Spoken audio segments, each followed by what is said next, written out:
Hi guys, welcome back to another video. My name is Fabio Palvelli. This week on the D2 Talks we have Aman Bhadauria. Aman is the founder and director of Deckor, creative agency based in Delhi, India. Now, Aman has a background in startups, and this is the reason why I wanted to talk to him, because he was able to apply what he learned from the startup world to run a creative agency. He's only 30 years old, he's very talented, and I'm pretty sure that you have a lot to learn from him. If this is your first time here, please make sure to subscribe. If you like this video, hit the like button, share it with your friends and colleagues, and get the conversation going. Aman, how's it going? Everything okay? Everything is great, Fabio. It's been a while, it's been a couple of weeks. Yes. But yeah, everything is live and kicking, and we are just blazing through it. It feels like we haven't been talking in years, even though, we met like 2 weeks ago.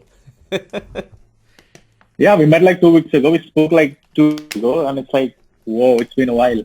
Yeah, but that's one of the things that I liked about you, is that we clicked so fast. I was like, this guy knows what's up. And then when we sat down in your office, I was like, no man, we gotta tell your story, because I feel like a lot of people could learn and could be inspired by you and by what you did. Oh, I'm actually flattered you said so, because that's probably, you're the very first guy who actually told me around architectural visualization that people can learn from us.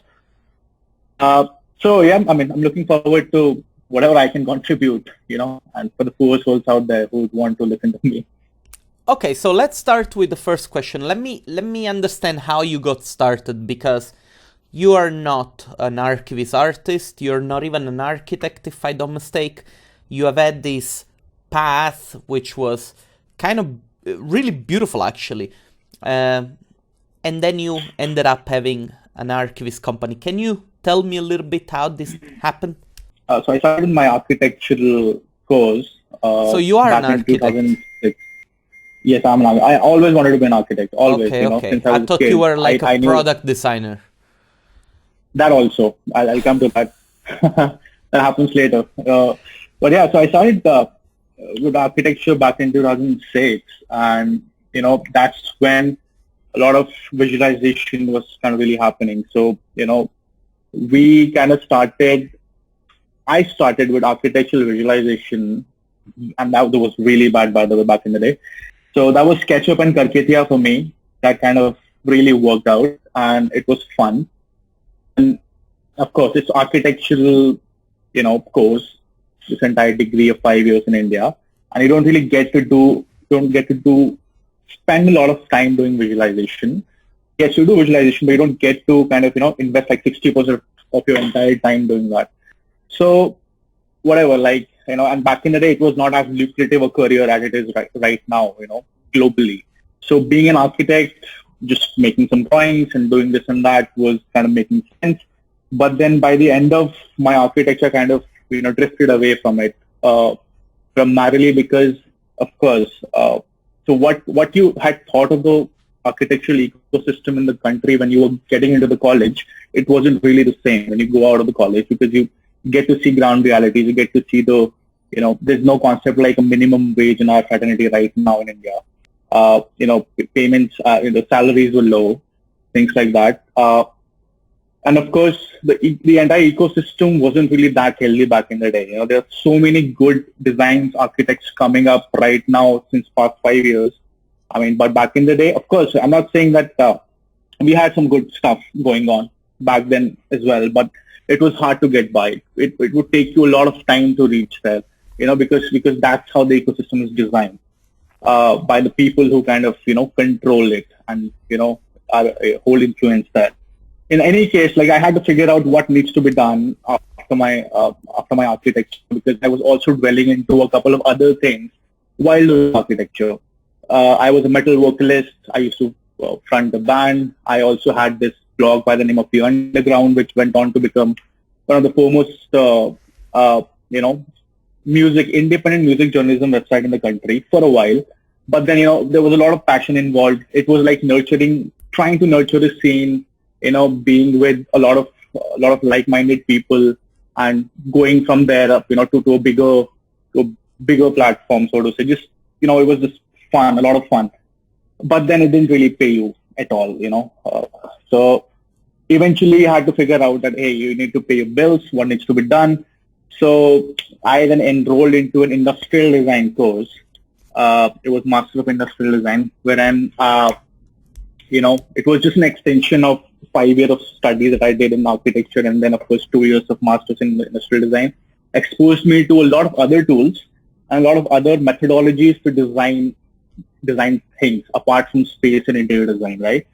So kind of gave me a 360-degree view of, how things kind of work, right from inception of a concept to create the mocks, to create the prototype, marketing it, and then designing it for obsolescence and whatnot, basically. But after that, I got placed into a company which was not doing industrial design at all. I was placed as a user experience designer in a huge ass company that goes by the name of Sprinkler. And that's when real tech started for me, right? So I was involved in creating systems, experiences for enterprise social media users, right? So imagine a Nike having like thousands of pages in different languages, and imagine all that data going in and going out and trying to make sense of it, right? So that's what we did there at Sprinkler. I got exposed to a lot of enterprise software and designing for enterprise software and all kind of tech jazz. So I was surrounded by some really, really smart people, and I worked there for good 2 years. After that, we started with, I started amongst with my founders. We started a startup by the name of Deckore. Now, Deckore was really exciting. It was a PO tech startup which was leveraging CGI to its fullest. So we had a beautiful consumer-centric application, and I'm talking like 5 years back from now. It was a beautifully done, consumer-centric application wherein, the end users could just take a couple of pictures, 6 pictures to be precise, of their room. They would send it back to us. There was some really cool interactions going on it. People could just take the picture, tap on the screen, let us know what they want in this space. They could record the voice on top of the images, and then, give us a proper requirement and a budget via an application itself. And then, of course, at the back end, the designers who were deployed used to get a full, requirement backlog. Right? Okay, this is what I want. This is what you get. And then, of course, we had made state-of-the-art tools at the back end itself, which could be scalable to, n number of designers out there, right? So the entire visualization team, the client, and the contracted team was on the same platform via the app and via the back end, right? So, and CGI was a huge part there. Like CGI was, say, like, probably 30% of what we were doing was CGI back in the day. We were trying to automate a lot of things, but at that point in time, we weren't really able to figure that out. Let's just say the application was a little bit, there was a product market fit which was not really happening for us, and that's why we had to kind of shut it down. We had to shut down the app as we know it right now, and then we had to figure out that, hey, so we had taken funds, we had a good seed fund coming in, and then what needs to be done now? We had to pivot to make sense of the employees that we had and everything in between. So we took this CGI team and pivoted into a service company and called it Deckor this time. It's the same set of people who were working for Deckore, and we pivoted it and, kind of strategized. It exactly happened like, 3 years back. So I'm talking, so we started Deckor on 1st January 2017 to be precise. And we just had our 3rd birthday, and so it's really funny how we can work that out, because we're not coming from a visualization background. I never had thought that from a tech company or service company can branch out and make sense at the same time, bring in revenue at the same time. So it was a pure accident. One of our initial e-commerce client. I won't really name my clients right now due to a couple of things, of course.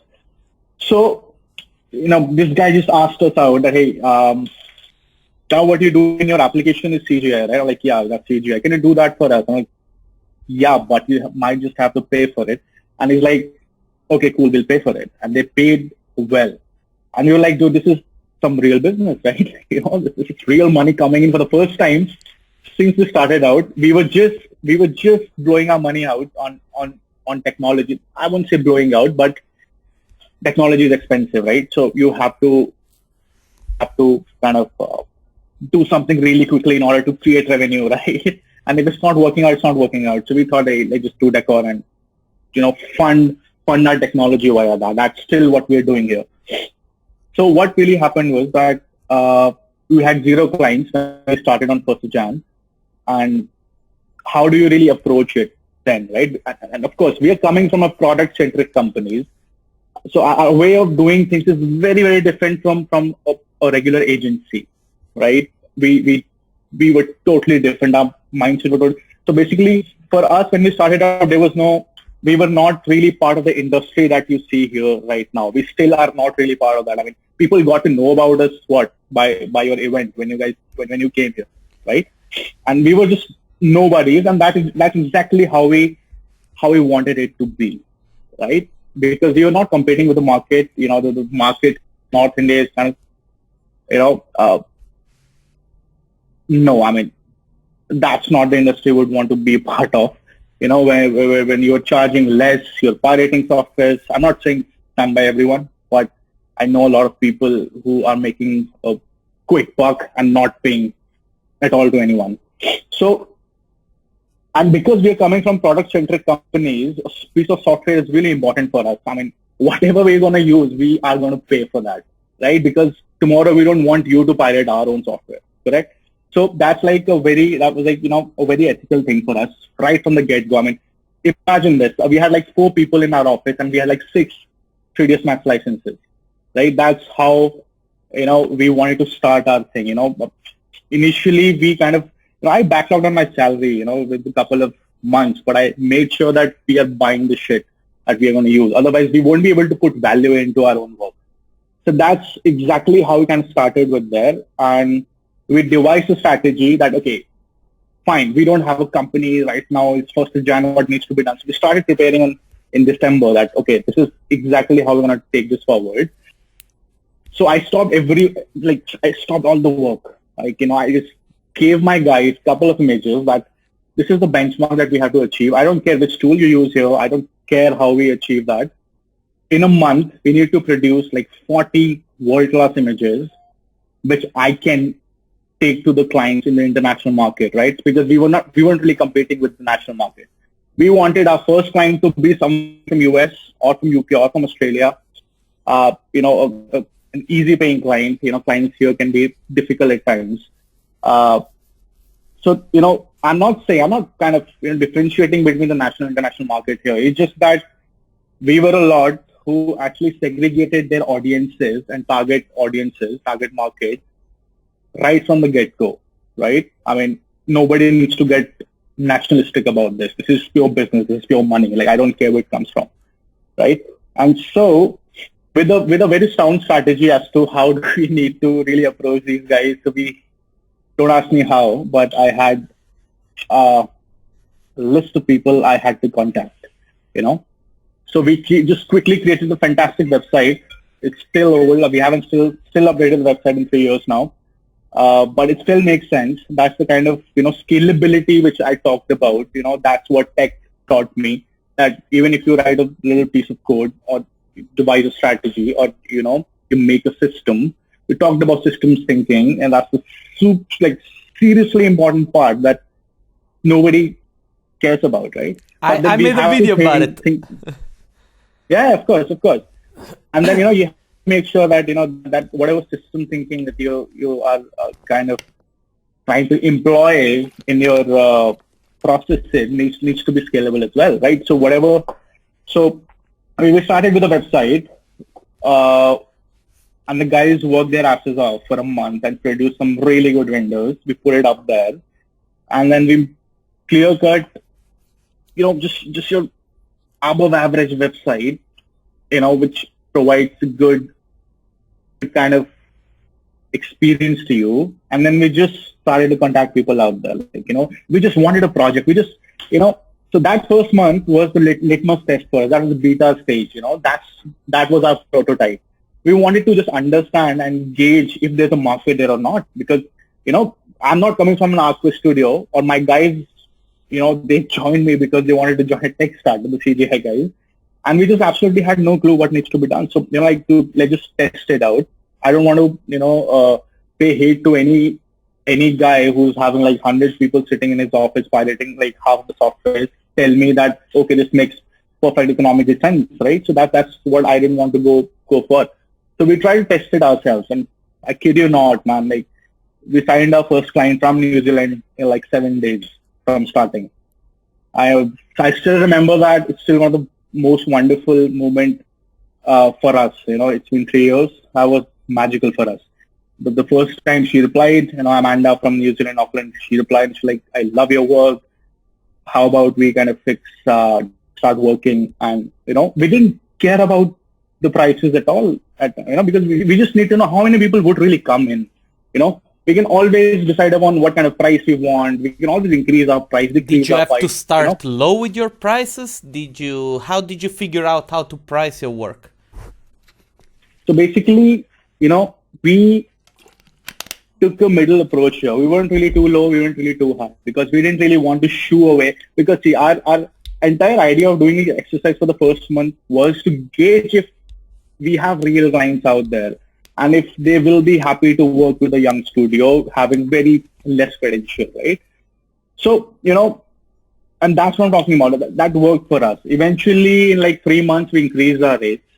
But, those first, we were able to, subscribe, at least like 4 to 5 clients subscribed to us for the first month. And by second month, we were making profits. By third month, we had like good 25, 30 clients. And that was real fun. That was the first time we were, seeing money inflow in our account. And that's when we decided that this is a full go, man. This works.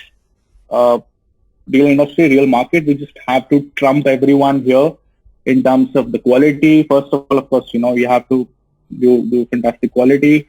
And of course, you have to have a price point which works for you for the first year, right? I'm not saying that I was very expensive the first year, but we have to make sure that, you have a loyal client base who would really want to work with you even if you increase your prices next year, because every price increases, every year, right? Even Autodesk increases their price every year, and 3ds Max is still shit. Anyways, so what my point is that we were able to find the right target audience, right? We were not really after, developers or the financiers. I still remember, and, we didn't really target the people up there, the financiers and the developers who have deep pockets and can pay you well, right? So our strategy was that we need to find recurring business first, a recurring business for a good year that will make sure that our revenue is stable, so that we can go back and think about how do we expand the business further, right? I can't really, try and expand if I still have to worry about paying my salaries every month, right? So first order of things is that, no matter what, we have to subscribe, the architects and interior designers across the world need to subscribe to us, and create a recurring inflow of revenue to make sure that it's funding what we need to do, and it's also funding how we need to grow forward, right? The when you say subscribe, do you mean it as a proper business model? So people will pay you a monthly fee, or subscribe as you mean that they will come back, clients will come back?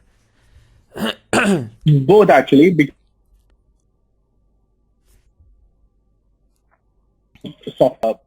a tech background. So, and I Sorry, work would for you a mind SaaS-based repeating company. that because it got stuck? No worries, no worries. So I'm coming from a product, digital product background, right? So I was a UX guy, and I was working for this huge, $2 billion company back in the day. And they were a SaaS model, software as a service. And most of the software these days are subscription based, right? So of course, when we started it out, we had to toy around different business models to see what sticks for you, right? And of course, I won't say that, I won't deny that we actually tried doing that subscription, that, hey, you subscribe to certain set of, hours per month and you pay me a specific fee every month, right? We tried that and we miserably failed at that because every space is a different space and it couldn't really work, right? Now, next step was to, of course, when I say subscribe now, what I mean is that my clients would come back whenever they have a project. Now, idea behind that was that why, there's another strategy that we kind of employed early on was that we didn't really go behind architects. We only went towards interior designers. That was our thing. We had to do that. Why? Because the life cycle of a building, which architects make, is very long, right? You will ask for a certain amount. The project will get completed, will get built, it'll take years. Right? And then the same architect will probably employ you for his second project, which will be like 2 years down the line. Correct? Now that's different for the bigger architects, like bigger agencies, because they have like multiple projects going on at the same time, hundreds of them sometimes, right? That's very But smart. imagine, correct. And what do you say? Oh, smart? That's very smart. Thanks. So we went after interior designers because, their life cycle was short. Sometimes they would just finish the project in 2 months, 5 months, 6 months, 7 months top, right? And they would come back with another project, then another project. So, instead of getting one project a year from the same person, I'm getting like 3 projects a year, right? And the price point is not as high as what we charge. So our exterior renderings, are kind of pricier than our interior renderings. And we have a very specific rate chart, price list, which I'll probably share with you offline, which kind of works for the designers, works for the interior designers. So what happens is that what we did by employing this strategy was we signed up like 100 plus interior designers with us instead of signing up 10 architects, right? So this chunk of 100 people, even if 20 people have the business for that month, right? That works for us. So every time different permutation combination of these 20 people will work out of that 100 lot, right? What that means is that you have a recurring business every month. You don't have to worry about many things here, right? So once that problem is solved, then you go after the, other things, which will make you, from break even, which will make you profitable, right? So then after that we went into, so after good 1.5 years, we went after architects that, hey, we do interior design, we are fantastic at it, but hey, you know what, we do exterior designs as well. Like, architects, you are guys, why don't you employ us? And then of course, it started to happen. We got into, little projects and bigger projects and houses and small little developments for whatever, like small little things. And then of course, the bigger projects, right? And of course, the team kind of swelled up here accordingly, right? So now was the time to actually invest in a lot of hardware. So we, of course, again, I will cite that I'm coming from a tech background. So, using newer, cutting edge technology is our thing. That's what we are known for. We will use whatever tech, cutting edge is out there, right? So you're like, dude, and by the way, no disrespect to any render engine, but, we started out with V-Ray back in the day, for like 3 years back. We had some licenses for V-Ray. And it was, of course, CPU based, and we kind of like, dude, we need to do something, and okay, like what needs to be done. So we kind of jumped directly on FStorm after that. FStorm, of course, FStorm wanted some huge ass, graphic cards to put in the systems. We did that, a lot of investment, but the outcome was pretty sick, like pretty fantastic. We loved doing it. The guys at the studio loved it. And of course, now what is really happening is we are migrating into, Blender, like completely, to save our costs, to just make the environment really, exciting. I mean, you have something new to learn every day, right? Because I'm not saying that 3ds Max is a small tool. It's a huge ass tool. You can do multiple things in it. The learning never ends on a tool, right?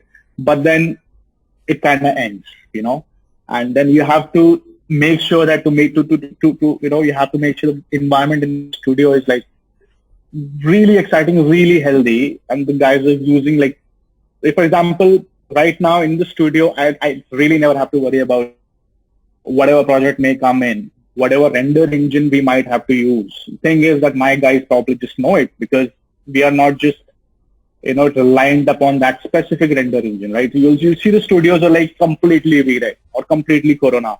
When you ask them to do something on a different tool or a render engine, they'll just, raise their hands up like, no, this can't happen, right? So, that is what I wanted, different in my studio. My guys, I can vouch for that. My guys know more than 3 render engines, like right off the bat, and we kind of keep experimenting around a lot of things. So that keeps the studio environment really, and what do you call it, vibrant, right? And at the same time, this is from a technical point of view, right? So, so you mentioned about design managers the other day, right? I wanted to touch upon that as well because design managers can be really beneficial for any studios listening to me right now, man, because they bring on the table what I think sometimes a purist artist wouldn't really bring on the table. Say, for example, we make sure that, our communication people, the guys who are handling the projects, are not really visualization artists. My guys are design managers. They're either trained as architects or they are trained as designers or interior designers. They make sure that the aesthetic is on point all the time, right? So what really happens here is that you bring a guy who would really design something, and you're already a team of great CGI people. So when these two meet, you end up learning from them and they end up learning from you. That makes a pretty solid team when you have to really rush through a delivery, right? Because after a while you realize that it's actually beneficial for both of them. Both are learning. After I'll give you this example, right? So one of the guys at the studio, he was really on point when it came to using the right settings in the render engine, right? He would create anything nicely, this and that. But then when it came to, small little technical details, when an architect would send you some really difficult plans, which are really difficult to read for a regular guy, but then, a design manager is sitting with you for 3 months. 4th month, you don't really have to worry about reading that drawing at all because you've been doing it with that guy. Right? And, the design manager would also tell you that, hey, this is the brick pattern which is coming, but I think you should totally read about an English font and a Flemish font. If you read about that, next time you won't really make that mistake. Now, this is not about English font or Flemish font. This is about a methodology, a way of doing things, right? And then when that way of things, that kind of methodology kind of is imbibed into the team, then me as a studio, whatever, CEO of a company need to worry about lot lesser things, right? I mean, I could waste my time sitting with my team all day fixing small little things, or I can train my people, put the right people in the place so that they can train each other, right? So it would be my total recommendation here that, there are lot many architects, even interior designers, even industrial designers out there who have, who are purely so much passionate about CGI. I get resumes. That's why I'm able to tell you that, right? So, but the thing is that we'll have to make sure that they think we are worthy of their time so that they join us, because they are refusing to go to an MNC which would pay them really well and want to follow the passion. So we have to make sure that we are providing them an environment of growth and, excitement, that they should just come in and join us and just make the entire office, or, just make your brand better, man, is all, right?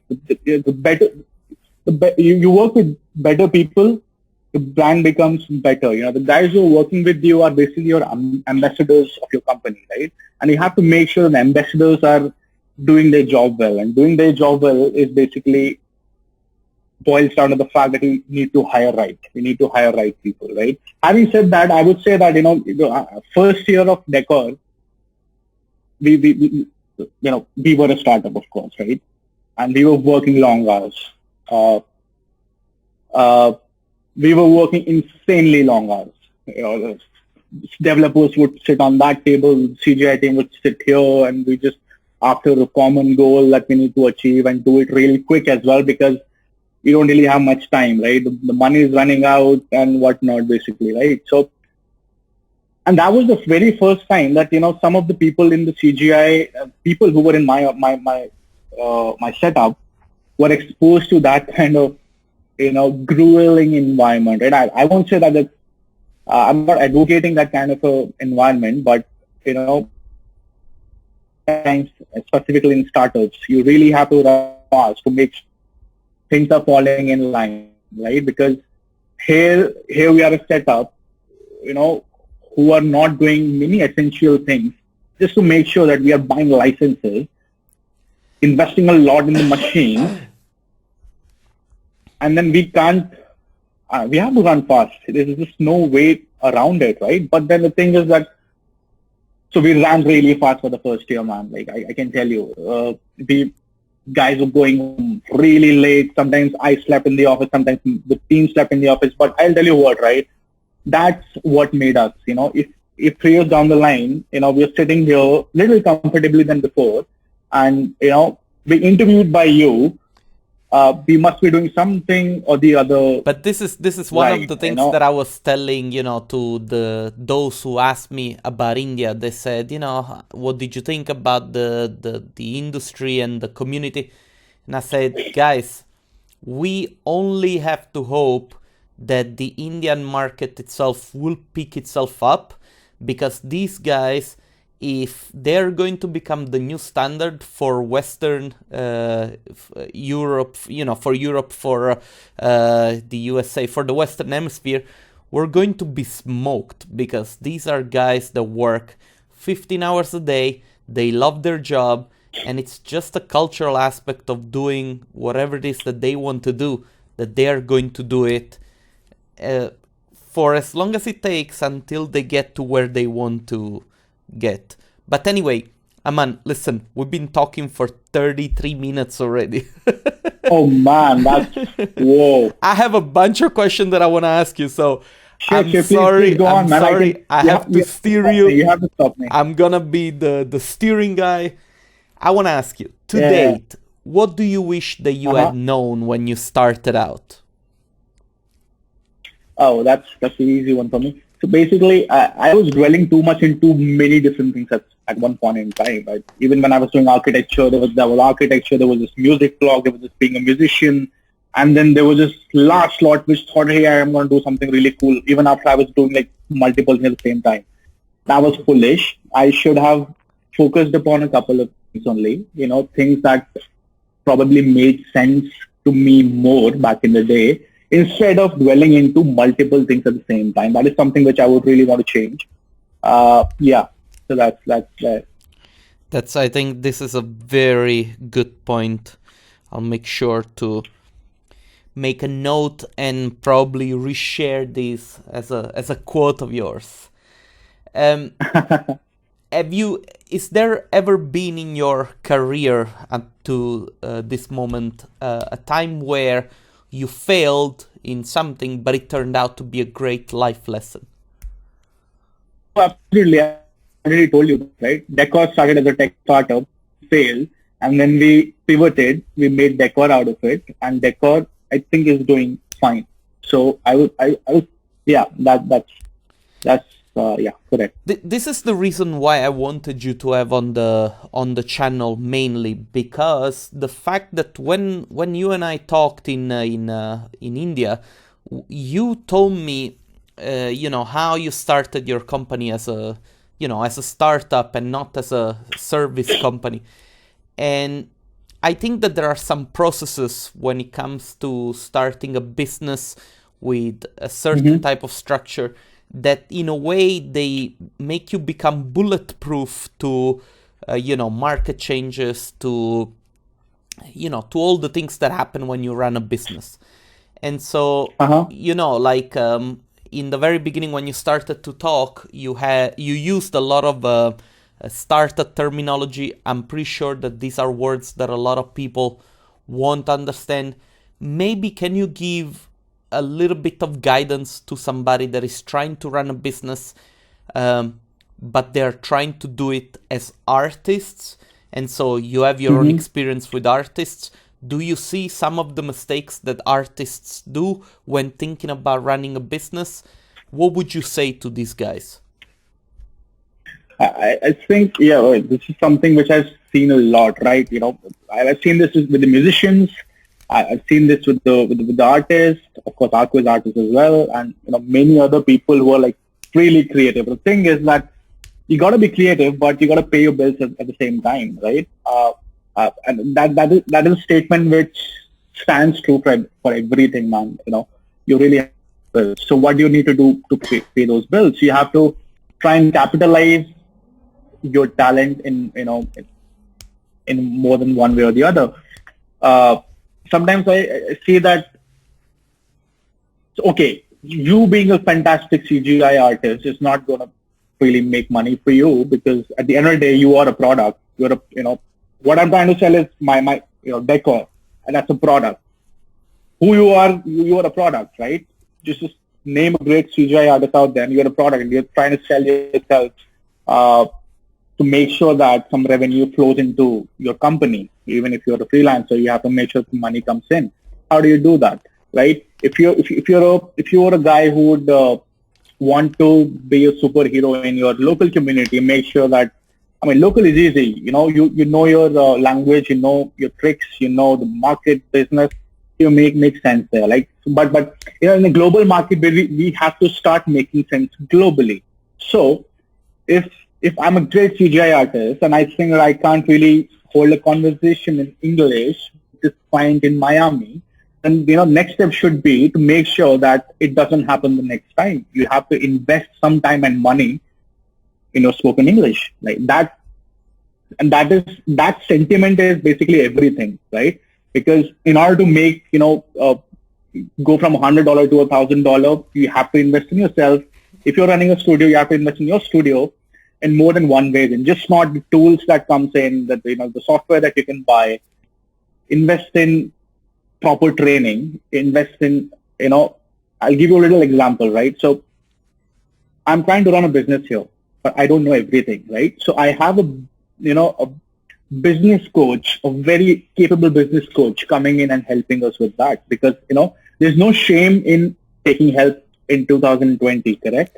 So we have to go out there to the people who we think know more than us, and we just have to ask them nicely, hey, would you really want to help us? And if you want to help us for free, fantastic. But if let me know if you have some, if I can pay you something, and if that's your occupation, I would love to pay you. So you know what? We have to invest in ourselves. It's let people be free in the studio after if they want to chill after your working hours, they want to explore something. We have to encourage that kind of culture. Right? You're free to, if somebody comes to me that, hey, I think, I want to do this with Blender Octane plugin.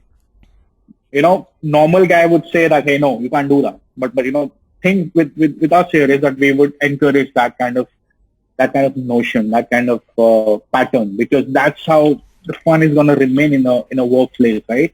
Otherwise, it's just mundane. So in the line, if I have to sum it up, I think we'll have to kind of start investing in the soft values also, just not the hardware. We have to invest in trainings. There could be a CGI training as well. That could be paying some fantastic guy out there in Hungary or in UK to teach how to make HDRIs or how to do this all, realism. Realism is what we live by for, of course. So my point is that we have to start investing in those soft values, and we have to invest it with open hands, right?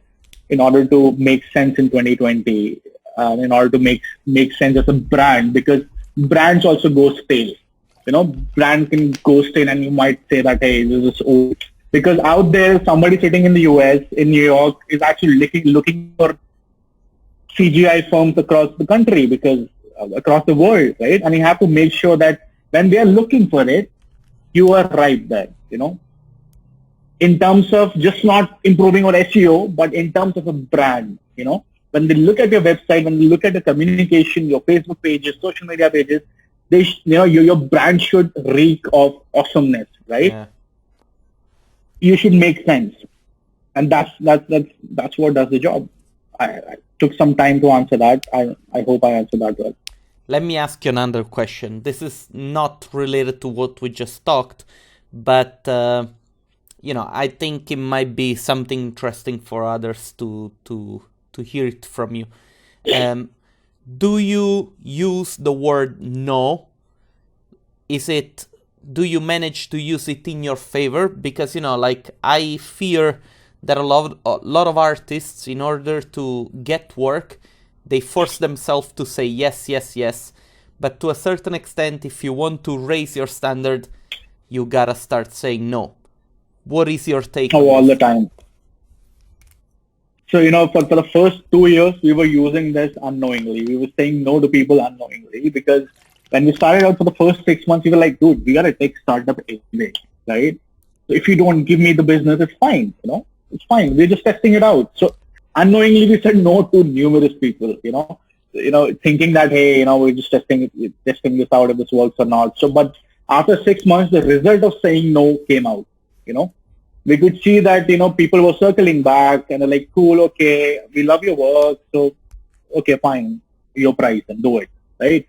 And after like 1.5 years, we kind of knowingly were saying no to people, because, same time when you're saying no, right, you have to really back it up. You can't just say no to people like, hey, we're not going to. Dude, just have some substance before you say no.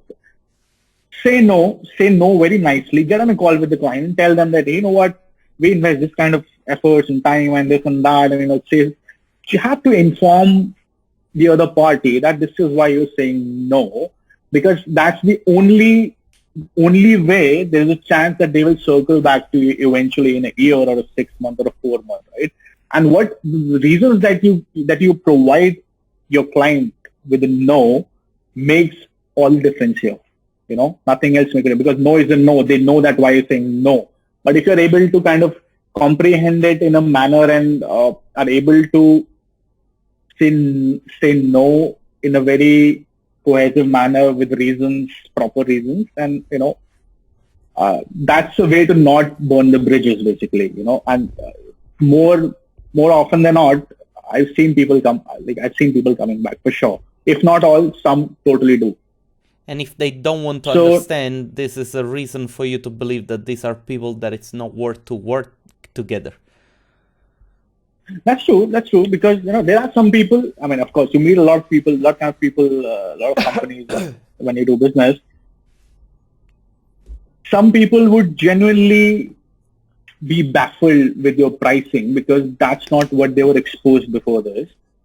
So you have to make sense, probably in whatever way you're communicating, via Skype call or via email, you have to communicate that, hey, this is why the price is this.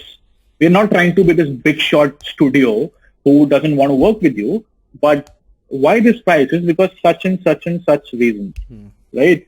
And, if you really give yourself 5 minutes and, write down a couple of points on a paper as to why your services, cost this much, trust me on this, you will be able to come up with at least 10 very good pointers which you can write to your client, right? So now I'm not trying to say that, hey, my company, us here have made it to the top. But what I'm trying to share here is that this is not our first business. My board of directors, who are a lot of, seriously, like one of the most smartest people I know of, and all of us have been entrepreneurs. This is, of course, not my first company. So we know a couple of things to run a business, and, saying no is a crucial part of it, but how we say no is even more important. Yeah. So yeah, there are some companies who are really not worth working with, but then there are some companies who just need some clarification, some clarity that, hey, this is why this is this price, and it works or it doesn't work, but you have to try. Let me ask you about the Indian community, because you helped me out with the meetups that we did both in Delhi and Mumbai. I think the community is on the path to do something good in India. This is my personal experience, but I cannot really say that this is either true or false, because I only saw whatever those 2 days that I was there. Do you think that at the moment the community in India is doing what they can to support themselves? If not, do you think that there should be activities or things that people should do, come together in order to preserve the prestige of the job? Because like, if we don't give ourselves prestige, who's gonna give it to us, right? Oh, absolutely. I mean, of course. So when we talk about, say, general CGI market in the country, that's easy. It's huge. And when it comes to the talent that we have here, I mean, fantastic. I mean, we are second to none, man. When it comes to the kind of work, the quality of work the guys can produce here, right? So, but at the same time, what I saw was that the teams, the guys, the artists here, they really need some nurturing, right? Because not everyone can be, as good as Mohit Sanchania right off the bat, or Karthik, right? There are many other guys who are very young and they're killing it out there. Like, man, they're just hitting it out of the fucking park. But you know what? They got it. Like, they got it really early. And it worked for them. Now, there is a generation of artists out there who need some real guidance, some real nurturing, and they can be as good. They can, if it's not as good as these, the Mohit and Karthik I mentioned about, but good, I've seen that in my studio itself, because, hey, we are a new studio, and initially nobody wanted to join us, right? Because, hey, they work a lot, and I don't know what they're doing. They're just very new people. But then, we didn't really take seasoned artists in the company. We took guys who are like experienced of 2 years, 1 year, and we tried to nurture them. We gave them resources. We gave them like full speed internet to just explore the tutorials and read about stuff, blog. We gave them real good hardware, and we gave them the right motivation to work, right? And now I'm really proud to say that some of the people here sitting in the studio, seriously, we don't put our stuff out there very easily. We have NDAs and contracts and whatnot, but then some of the people, hands down, very best out there. Oh, I've seen the work, and it's stunning. Like, very often there is a negative connotation when you say Indian archivists or Indian CGI, and that's because in Europe you only get to see the funny Bollywood movies where the CG is super cheesy, or you get to see like the visualizations or of some young students or people that are just starting out. But actually, I've had the chance to talk to people that run their own businesses in India. You're one of them, and I was blown away by the quality. Like, it's there. Yeah, exactly. And that's what we need, Fabio. We need advocacy, because it's just not, you mentioned Bollywood, but at the same time, all of the work that Hollywood is doing is being done in Indian cities. Yes, that's our people who are working for big agencies like DNEG and Disney and whatnot, right? So that's why I said, like, when you ask me of community, we have good people. We have we have less good avenues as well, right? But the thing is that that's changing. You know, you met a lot of people. I mean, so let me tell you this. So whoever turned out for your meetup in both Delhi and Bombay, those are fucking 100 people, dude. Like 100 people having, half of them having their own agencies, employing people, half of them working in some really good agencies on their own.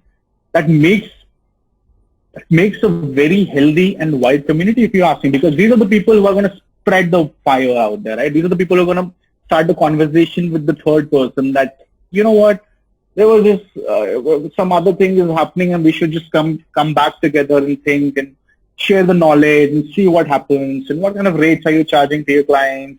What do you think about my work?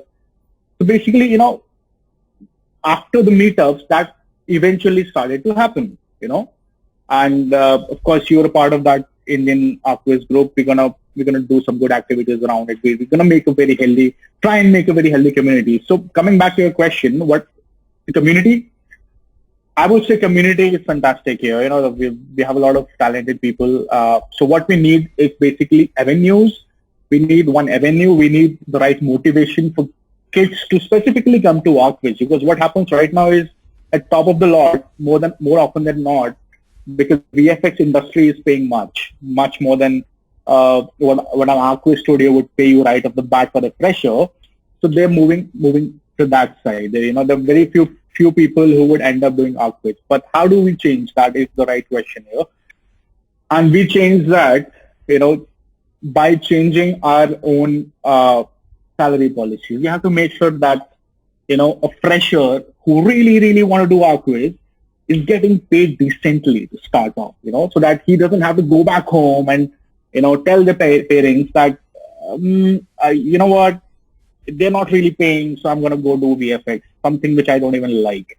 But then eventually what happens is that, of course, the community, generic community and, how things work in India is really different from the West. So, sometimes more often than not, a guy will have to do a quick course and start, earning for the family, as simple as that. Now we have to, what we really as a community need to make sure is to make it healthy from the get-go is that, hey, let's pay our freshers well. I'm not saying pay them whatever the guys, a lot of experience is being paid, but we have to start somewhere. We have to start paying them well because they are the future. If they don't really end up doing Arquiz, but we don't really have a community in like 5 years down the line, the community won't grow in terms of, health. We won't have like good artists because all the good ones who also all the good ones who wanted to do Arquiz, they ended up doing something or the other or left the industry overall, right? I know so many like fantastic artists in India, at least 3 to 4 of them who have left Arquiz, they've joined their family business and whatnot. Even after Arquiz was their passion, CGI was their passion, right? So we need to have, we need to start a dialogue. We need to change that. We need to change, right? We want to change right at the grassroots level, you know? Yes. And then once those kids are in your studio, it's your job, and I'm speaking to everyone, all the studios out there. There's some studios who've been around for 20 years, 25 years. You did what you did, right? But this is the time to change. If you really want to have a healthy ecosystem, you gotta buckle up and do these couple of things, man. Pay your kids right. That is one. Second, when they come in, invest in something, dude. Invest in them. If you can't get them a good hardware, at least do some activities, man. Like you have bring an expert from outside, or whoever is an expert in Arquiz in some, in your own company to get up there on the podium, do a presentation. Yes, inspire people. I remember like a few years back, people making like job offers and writing on the job offer that you needed to bring your own laptop, and I think it was an office from India where if you wanted to do visualization, you had to have your own hardware and software as well. Man, we have architectural offices here who would do that. I mean, I know some really big ones who would do that. So that's not really surprising for us here. But then I haven't really heard of lately. I mean, see, I'm very new to this, right? I'm just 3 years old in this. Aman, let me ask setup. you. Let me ask you. I have two more questions, and we are very close to pass the 1 hour mark. Let me Sure thing. let me speed it up. Do you ever think? Do you ever think about the idea of purpose, and more in the specific? Do you know what your purpose is? I do think about it. In fact, our business coach, he's gonna do a session very soon where him and I, we both will sit and work around my life's purpose, right? Because sometimes you might need external help to do that. Because seriously, I'm not ashamed to confess that I don't really know what the fuck is going on in terms You're of very young. How old are you? I'm 30. Yeah. So, Not really it's young. like... I'm not really young. Well, I'm 37 and I think about it myself and I'm like, I kind of know where I'm going, but it's a difficult thing. And eventually the reason why I like asking these questions to others, it's because to me it's more interesting to see how people try and understand or look for it, because I think that, personally, I think that purpose starts with being honest. And being honest comes at a great deal of self-acceptance. And I think that in today's society, it's very difficult to self-accept yourself. But, then I see a lot of people that are very successful, you being one of them, and I'm like, okay, if they are not self-accepting themselves, at least they're doing something very well, which has to do a little bit with who they are as a person. At least I think. But anyway, sorry, I stole your... So that's totally fine, and I totally agree with you. I mean, see, basically your company or your agency is what exactly who you are. So, if somebody is going to ask what is Deckor, right? So it's filtering down from the top. And this is how I've designed the agency. This is how I've designed the services and the products. So basically, the founders of the company, that is the first step of that. They eventually become the culture of the company, right? So what am I really here? So I would say that I'm a hustler. I dwell into many things at once, and master of none and jack of all, or whatever that is. So I'm that. But then at the same time, we really have to steer down how where we're taking the agency to, or the company to, because I might be master of none, but that cannot hold true for the teams and the processes here, right? So we have to kind of take care of that, because eventually, if you're not thinking about it, or if you're not really vigilant about it, the company becomes who you are, and you have to really take out the negatives which you see in yourself from the company, and so you have to really be on your toes all the time. Having said that, I'm still to define my life purpose. I know where I'm heading, like you said, and I know where I'm really heading, but I am not 100% sure as to what my life purpose is right now. Probably it's creating companies, like more companies, creating anything more than this, So basically, being coming from a tech background, we always have this exit strategy, We always want an exit, monetary exit to be sure. So having said that, we are also working on a couple of tech tools, which will be used in a couple of industries out there. It's all of them all around CGI, and I'm gonna share with you as soon as I have something concrete or a beta version of what we're trying to create here. I won't really mention what we are trying to create here, because what if we don't? Anyway, so Aman, last question. What does success look like to you? Oh, well, Fabio, I had to really think about it and write it down, man. And I have written down. I think I know what I'm talking about, at least in this one. So idea of success to me, really, when I wake up, I really have to, I don't really want to wake up with regrets or any kind of guilt, That is when I wake up. And when I sleep, I really want to sleep with a little sense of achievement that I did something today, you know. And of course, next morning you wake up, and if you're not feeling regret guilt, then everything is fine.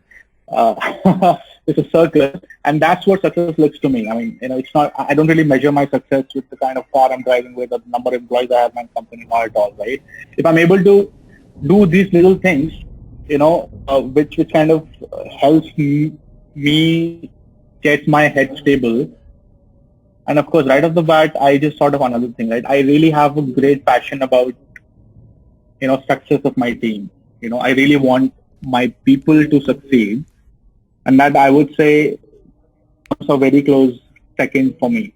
If you probably talk to my teammates here who are still with me, they will tell you that, actually, whatever little success we've had at Deckor in these 3 years, I would attribute that notion alone for that, because some of the guys really stuck with us in the thick and thin of things purely because we really invest.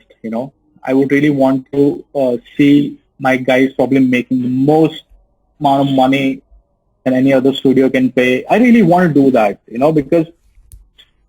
because even I have worked as an architect back in the day.